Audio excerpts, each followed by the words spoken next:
Thank you for your patience, everybody. Over to Janet. So you can see me? Yeah, we can see you and we can hear you. Okay, perfect. Okay, so I don't know how much Chris has covered, um, but as you know, CUPE is prepared to go in legal strike action on potentially Monday. I'm not sure exactly if it's going to be Monday or not. And Chris talked to you a bit about what it is that you can and can't do. The difficulty with our role as nurses, both RNs and LPNs that are working in the facilities, is we have sort of two obligations. Um, we have, under the labor board, we have the right not to do struck work, and struck work is any work that you don't normally do. So doesn't mean that you can't do it. I mean, i.e., you don't, in long-term care, typically, the RNs and the LPNs don't bath the residents. Typically, that's the job of a CCA. Doesn't mean that you aren't able to do it. You're trained to do it. You're capable of doing it, but it's not work that you normally do. But we also have a license, because we're nurses, to protect our patients and our residents. Um, that's our license makes us do that. And so we do have that extra layer of obligation that is on a nurse that is typically, if it was, I don't know, Walmart on strike, and it's very clear there's no danger, but there could be potentially danger to residents or patients when people are on strike. So, for example, if there's water on the floor, typically, normally, uh, as a nurse, you wouldn't be wiping water off the floor, but you'd have to do it in this situation because a resident could trip. Now, we don't expect you to pick up a mop and mop the floor. That's different. That is the work of the other bargaining unit, and you can't be asked to, and you shouldn't be expected to do that work. Um, Most of the time, in some of the facilities, the LPNs will be on strike, and most of the time, the LPNs may be giving out medications to the residents. Um, However, if they're on strike, the residents, in the eyes of the college, still require their medication. And the employer has an obligation to perhaps put managers in place to do that work. Or sometimes, not sometimes, CUPE has essential service agreements with the employer. And part of that essential service might be that the LPN would be working, giving out medications. So every single facility is going to be a little bit different. It's going to be a little bit nuanced. The big thing is we support our colleagues in CUPE. They have the right to strike. Um, it doesn't matter why they're striking. They have the right to strike. Their members have given them uh, the vote to strike. The members feel that whatever reason CUPE and the members feel that they should be striking, it's their business, it's their strike. My suggestion is we don't get involved in that. It's not for us to decide whether they're being reasonable or unreasonable. That is not our opinion. As far as we're concerned, they're on strike, we support their strike. So some of the things you can do, if you happen to be in a facility that there's strike, you can go early, you can bring coffee, you can stay a little late, you go out on your breaks, you can give them as much support morally as you can. Don't do their bargaining unit work. If you need to ambulate a resident, then you need to ambulate a resident. But taking them to the hair salon to get their hair done, that's extra. So that's something that you might say to your nurse manager, no, I'm not doing that. However, if to get a resident up to the chair so that they can have their breakfast, that is something that you may be asked to do, and you would have to do it. It's it's like I say, it's going to be an individual kind of, unit by unit, facility by facility. Some facilities like the Shannexes, some of the Shannexes are big. They have a lot of staff, they have a lot of management. So the expectation on our nurses to do their work will be less in those situations than in a smaller facility where there's not a lot of staff on. Again, CUPE has to provide some essential services. So what in essence they should be providing is the essential work that their members do. So the thing that Chris mentioned is that, you know, our advice will be if you're asked to do something that you believe you shouldn't be doing, don't get into an argument or a fight with your manager. Do whatever it is they asked you to do, then give us a call and we'll get in the fight with your manager. That'll be up to our LRRs and Chris and I to have that fight. You shouldn't be getting involved in fights about I'm not doing that and you're doing this, and you really ought not to get in the middle of that. But say, I don't think I should be doing this. I'm not comfortable doing this. Make sure you articulate that to whoever's asking you to do it. But at the end of the day, it's like a grievance. Do it now, grieve later. So do whatever it is they're asking you, then give us a call and we'll sort it out at the LRR Janet Chris level. Because I don't want, there's enough stress on everybody when there's a strike going on. And we don't have a lot of experience with strikes in this province in healthcare. It doesn't happen often. And so there'll be a lot of stress, there'll be a lot of tension, and there'll be some mistakes. And so we'll sort it. CUPE and NSNU have a very strong relationship and we will sort it. We'll get to the bottom of it. We'll figure it out. It's not the end of the world if you think you might have done something, but clearly there are things that aren't your job. It's the medication, the bathing, the ambulating. Those are the tricky things that it's pretty dicey about whether or not you should or shouldn't be doing that. So we'll try as best we can to have answers for you. We will be in communication with CUPE to say, okay, so what? Janet, Yeah. excuse me 1 second. I'm not sure if you were on here, but Alan is on the call. Alan Linkletter is on the call. So I Okay, did. good. Yeah. So I did introduce, well, at Donna's prodding, I introduced the board members that are on the call, as well as Alan, who is on the call. So. Oh, good. And that's good. And Tammy, who also works for CUPE, was going to try and get on the call, but she thought it started at 7. And I just informed her this afternoon that it was that, or just a few minutes ago, that it was at 6. So I think what's the best thing for us to do is there's a frequently asked questions on our website that covers pretty much everything that Chris and I were going to talk about. But I think what might be best is if people ask us specific questions and either Chris or I will try to answer them. If we don't answer them, or we can't answer them because we don't know, then we will find out the answer and get back to you.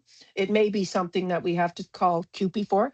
I do know they have essential service agreements, but every one, I assume, is different in every facility. That the essential service agreements at one facility is going to be different than another facility because of the staffing levels, but they do have that.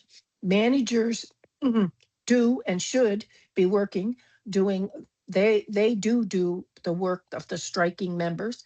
So they shouldn't be sitting in the office telling you to do struck work. They One should of the be doing the struck comments, work. one of the comments ahead. that is here, Janet, is that, and unfortunately it's all anonymous user in these comments. So I'm not sure who it is, but that's okay. Is that the comment is our managers informed us. Oh, your camera's wonky there, Janet. I'm not sure. Yeah, Hang on. Okay. You are no longer on screen. There we go. Who knows? I'm back up there now. So, oh, there we go. You're yeah. there now. Okay. So the comment is that our managers informed us that they were told from above that they would not be doing any of the work on the units, but they were not to be going on the units and doing anything else. So well, I'm not sure. That's just a comment, but that's wrong. And so whoever made that comment needs to be calling us and letting us know, like, I'm Susie or Sam from, and that's what my manager told me, because we need kind of specifics, and we'll get the LRR that's assigned to that long-term care facility to speak to them to say, wait now, like what's now, in essence, there could be one manager for the whole facility. And so there could be, and she's doing staffing and shift and this and that. And so I can't say that's completely wrong. It will depend on the situation, but typically managers do work of the struck work typically in a strike. It is part of their responsibility. And something So that they can't do, something that managers can't do, is they're not able, they can't say to an RN or an LPN, you know, this wouldn't be, some of the managers have been around for a long time, wouldn't be able to give meds. But for instance, if you were going to be doing a med run, they couldn't say to you, look, I'm going to go do the meds, you go get everybody out of bed. Like, they can't do that. That, you know, you're there to do your own work. But that, so in those situations, you absolutely would, like, no, this is my work here right now, you know, and they cannot be telling you to just, okay, I'll do your work, you go do someone else's work. no, and like I say, it's going to be very, hopefully it's not going to take, hopefully it's not going to be very long. Let's hope. And and like I say, if in doubt, call us. We'll find out the answer. If we have to call CUPE, we'll call CUPE. We'll sort it out. What we don't want is CUPE members and NSNU members getting into it in the sites, like arguing about this stuff. Just don't argue. Call us and we'll sort it out, because the fight isn't between NSNU and CUPE. The fight is between CUPE and the government. That's where the fight is. And so we don't want to get in the middle of this. So we're there to support CUPE as much as we can. But we also, as I said earlier, we do have a license to protect, and CUPE doesn't expect us to put our license in jeopardy. That is, you know, they represent LPNs as well. They understand. So they don't expect nurses to put their license in jeopardy, and they don't want anyone. Let's be really clear. Their fight is not with the residents. They don't want residents falling and breaking a hip because they refuse to wipe up water on the floor. Nobody wants anything to happen to the residents. This is the only things union have, is at the end of the day, if they can't come to an agreement that they believe is fair for their members, the only thing we have is to go on strike. Is, you're not going to pay us for our work, we're going to withdraw our work until you come to us with a reasonable deal. And so again, like I said earlier, it's not for us to decide what's reasonable and what's not reasonable. It's got nothing to do with us. So we're not in the middle of that piece. But we also are, you know, we all have the right and the obligation to help, especially our vulnerable seniors. So we have to do our job to look after our seniors, but we don't have to go above and beyond. Like, we don't have to do extra. I believe managers should be helping out. They should be doing stuff. I don't believe they should be able to sit in their office and say, well, we'll just get the NSNU members. The other thing is, you can't be asked to be moved to a unit that we don't represent any members on. So if there's units out there that NSNU have no members on it, like maybe we don't represent the LPNs in that facility and we have the RNs, but the RNs are never on that unit, then you cannot be asked to go to a unit that we don't have any members on. And if you don't know the answer to that, you can always call us and we'll find out the answers. Remember, we have LRRs that will be able to call the directors, the managers. They'll be able to call CUPE. So they have the expertise and the time to do all this calling around, where quite frankly, you don't. You're just trying to get through your day. So the best thing, I think that the best advice we could give is do it and then call and have a conversation with us about whether you should do it tomorrow, next week, 4 hours from now, whatever it may be. One of the questions here, Janet, if you want me to go to a couple of the questions that are here. Yep. So the most recent one here is something that has been said to me from CCAs, is that they were told they were not getting any residents out of bed. How do you handle this as the RN in charge? Well, so first of all, CUPE has providing essential service, so uh, there'll be, I presume, some that will be having to work, and so they they will have they'll be helping getting people out of bed. If your resident has to get out of bed, then they have to get out of bed. Um, so let's say, for example, you wouldn't be walking residents up and down the halls as you like. That's not something you normally do. But if you had a resident came back and they're a fresh hip, they just had their hip done, um, they have to be mobilized or they're going to get an embolus. And so you're going to have to do that. A lot of the things that you're going to have to do are judgment calls. As an RN or as an LPN, do you believe by keeping them in bed, not walking them, not doing whatever that is going to hurt them? It's going to jeopardize their physical safety or their safety of their person, like the hip, then you have to do it. And like I say, if you do it and somebody gets upset with you, call us, we'll deal with it. Because, for example, the hip is a perfect example. Um, if you need to walk a fresh broken hip, they have to be walked. If they don't get walked, they're going to get an embolus. If you have a resident that has pneumonia or has chest problems, if you don't get them out of bed, they're going to die of pneumonia. And so we just need to be able to explain that to you as a professional, need to be able to explain it to us, and we need to explain it to CUPE to say, this is the reason we got Mr. McDonald out of bed, because he has COPD. If he's not walked, he's going to get pneumonia. If he gets pneumonia, he's going to die. And so in my professional opinion, he needed to be walked and I did it. That's the best way I can answer that question. But if Mr. McDonald gets up and about most of the time on his own and there is no risk and he just doesn't want to get out of bed, well, then you don't get him out of bed. So it's you knowing the residents and knowing whether or not they, whatever, have to get out of bed, have to be walked, whatever it is, it's your professional opinion that if it's not done, it could pose a risk to the resident. There's not really the question came up earlier about the having time off canceled, but I did sort of explain that shouldn't be happening at all. Because they can't overstaff in the building, because if you've already been granted your time off and someone is working the shift you would have worked, then they're not going to cancel your vacation and bring you back so that you're over and above core staffing. So we did talk about that.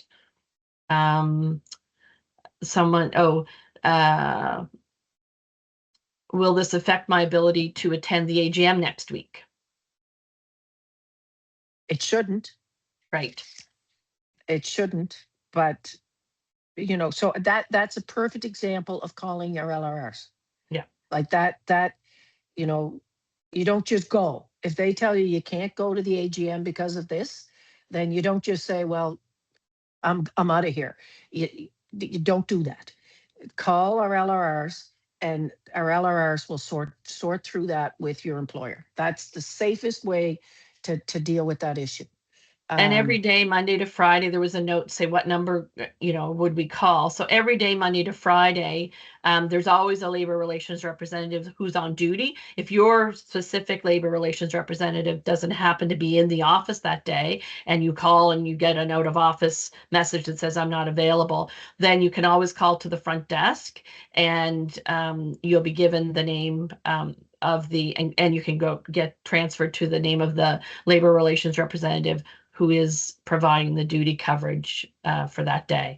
So that's full all week, Monday to Friday, 8:30 to 4:30. And during the AGM as well. They'll be providing that coverage during the AGM as well. So Monday to Friday, 8:30 to 4:30. And if there's something that you just have to find out, it's not between 8:30 and 4:30. You can send me an email. I'll find out.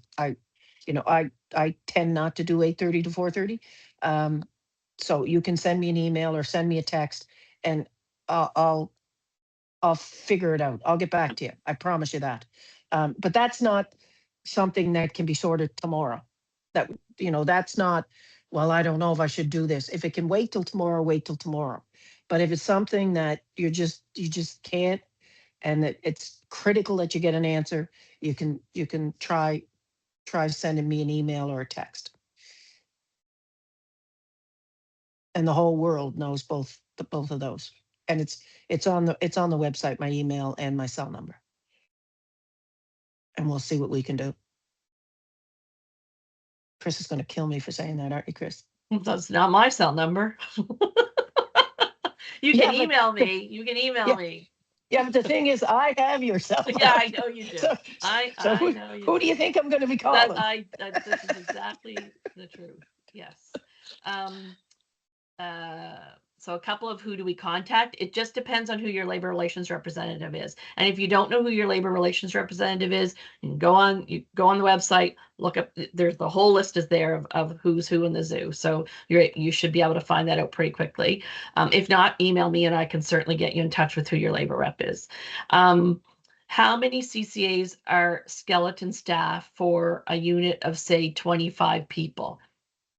And Yeah. depends on the No. unit, depends on the age of Yeah. the residents. It depends on what QP worked out. So QP sat down and worked out their essential services. And it could be different depending on the units, depending on the amount of management, depending on the supports. It's essential services is quite a feat. It's a lot of work and it's all individualized. So there's no answer to that question. They should have it somewhere though. Your manager, your nurse manager should know what is the essential services that CUPE has agreed to provide on my unit. Yes.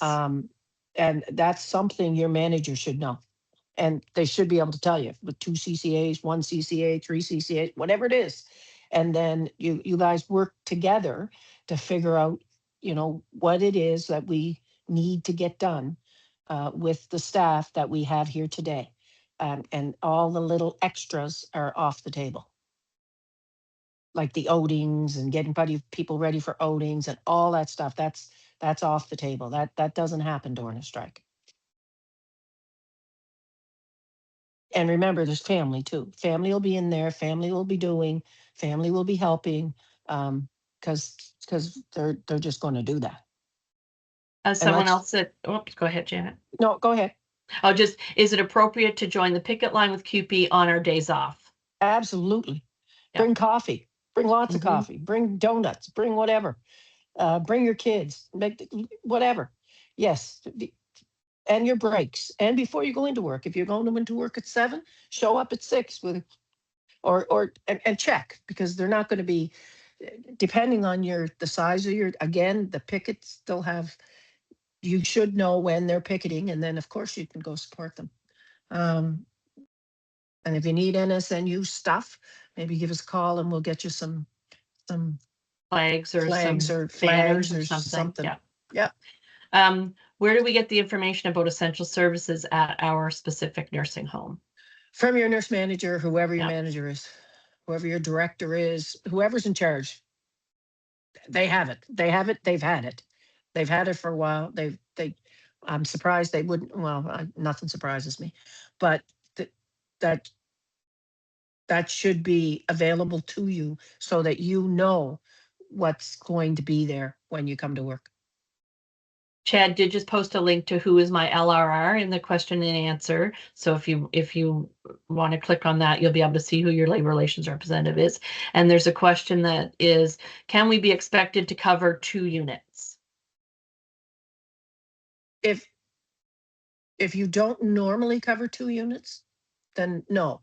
But Right. that's another do it, but call us. Like I just, because I'll say no, and then there'll be, but they do it. You know what I mean? Like every time we give a definitive answer, there's always more information that we get from the manager, from the director, from the nurse themselves. So if they ask you to do it, then say, okay, but I'm going to call my union to check to see if I really have to do this. Let them know that you're calling us. That oftentimes will make them back down and say, oh yeah, okay. I mean, I'm not dealing, this person knows what's up. So let them know you're calling us, but for the time being, do it and then call us. And if that's something you shouldn't be doing, or we feel you shouldn't be doing, then our LRRs will call your director, your manager, whoever's telling you this, and they'll have that conversation so that you're not put in smack dab in the middle of all this.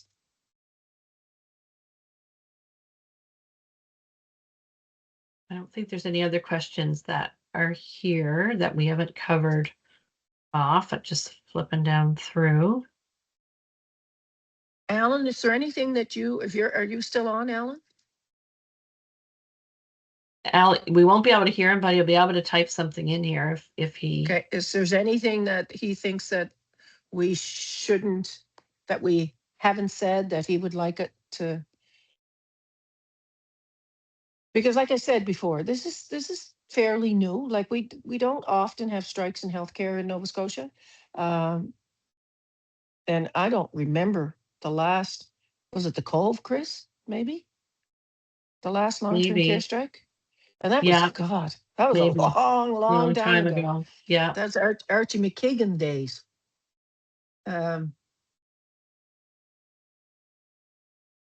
Not seeing that. And so I will remind everybody that this has been recorded.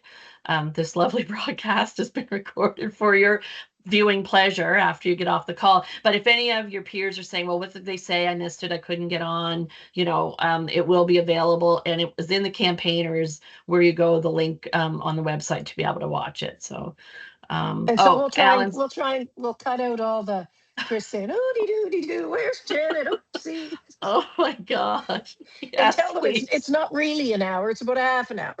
Please, Jesus, yes. Alan said, I'm still here and thank you for all the support. So Perfect. So Alan, Chris, as I told you, he's the president of CUPE Nova Scotia. So and certainly CUPE will reach out to us if there are any hot spots where they're hearing that there are things happening that they don't think should be happening.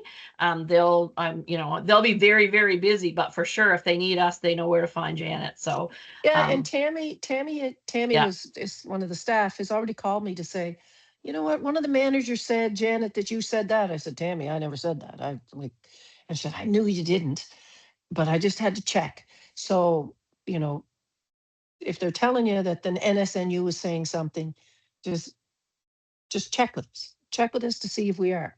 And just remember too, not all long-term care facilities are on strike. So it's not everybody's on strike. It's a bit confusing. But the CUPE homes, they don't belong to CUPE, but the ones where the CUPE workers are, those are the ones that are going on strike. There are other homes that Unifor represents them or NSGEU represents them that may or may not necessarily be on strike. And Alan did indicate, just to sort of reinforce what Janet had said earlier, that the essential services agreements are set for every home and they are all different. So there isn't sort of a cookie cutter approach to how that work gets assigned or what happens. There's a question that says, if our CUPE relief doesn't show up at we expected, are we expected to be mandated? It says as per our collective agreement, but no. So that's your manager's problem. Yeah. So and let's be clear. You're not managing the place.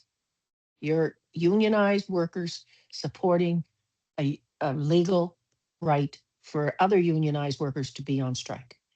You are not management, although oftentimes you're in that position and you're expected to do that. You're not during a strike. You have a manager, you have someone in charge, and that is the responsibility of your employer to tell you who's in charge, who to call. So don't be making decisions that you shouldn't be making. You say to your employer, okay, it's 3:00. Who do I call? What am I supposed to do if I run into a problem with this strike? Tell me a number. And if they won't tell you a number, you call us, because they have to tell you a number. They have to tell you if at 3:00 in the morning, I don't know, the two that were doing the essential services went home. I don't know. I'm making stuff up, but It isn't your responsibility. They have to have someone in charge, available 24/7. That's their job. It's not yours. And so the easier, the more uncomfortable and the harder it is, the least amount of time it'll last. So that's the whole purpose of a strike, is to make it hurt so that they come to the table and make a deal and get the workers back to work. That's the whole purpose of a strike. The next question is, our staff have been told that they cannot leave until relief is there. Well, their relief. Well, and that might be a situation, Janet, where if, I mean, if it's a CUPE member who would normally relieve them, and that's someone who's in on essential services. I don't know. I'm just trying to make up a story about what that could look like, right? But be really clear. Your relief is another nurse. Your relief is not a CCA. No. So, but it could be an LPN, right? Who's part of essential services, who's actually supposed to be arriving, right? Who's a CUPE LPN who doesn't arrive. And so then what happens there? That's no different than when any other nurse doesn't arrive. That's no different. You stay until the relief is there. You have to. Yes. I mean, you can't abandon your patient. Strike, no strike, it doesn't matter. But you get a hold of whoever that person is and say, okay, like, fix this. Call CUPE. CUPE is responsible to put people in their essential services. So it's CUPE's responsibility. If, let's say, there's supposed to be an LPN on the night shift, that's up to CUPE to have that person there. Like, they have to have that person there. That's what essential service is all about. They have team captains. They have all kinds of, and so their job is to staff essential services. They have to do that, and they will do that. That's the law. And so there'll be someone there. Yeah, and the next question sort of added on to that, so that the person sort of clarified what they were asking. I should have been clear. It's the CUPE staff that have been told that they can't leave until they're being relieved by the next person, which I'm assuming that's accurate. Yeah. But and typically in a strike, the CUPE provides the names of the people that are going to be doing the essential service on this shift and that shift. And if they don't show up, the employer calls CUPE and says, Janet didn't show up, CUPE, and CUPE's supposed to find Joe to be there for Janet, because that's CUPE provides the essential service, not the employer. It's the CUPE's responsibility to put those people in place, not the employer. Not the manager's going to call CUPE, and they're not, and say, guess what? So-and-so, or we're short 2 CCAs, and that's CUPE's responsibility to get them in, not yours, not really even managers. It's CUPE's. Yes. Yeah. I think we've covered off all the questions in the question box. Okay, perfect. Well, as always, if there's any questions that we didn't get, you can always email us. You can always find us. We're around all the time. And I can't impress upon you enough, don't engage. Do whatever it is you're being asked, and then call us and we'll deal with it. Don't, if one of the CUPE, remember, they're stressed. So if they're upset with you, just sort of play it, just give them a little grace, because they're upset and they're stressed and they're not getting paid, and it's a stressful time for people. So expect a little bit of that, but just say, I understand and I know it's tough, but I have to do this, and I will be discussing it with my union after I do this, whatever this is. So try really hard to show them your support, because we do support them 150%. We do support them. We support what they're doing, and we expect them to support if we were doing it. So hopefully it won't last long, but we'll be there to help support you, and we'll all support CUPE.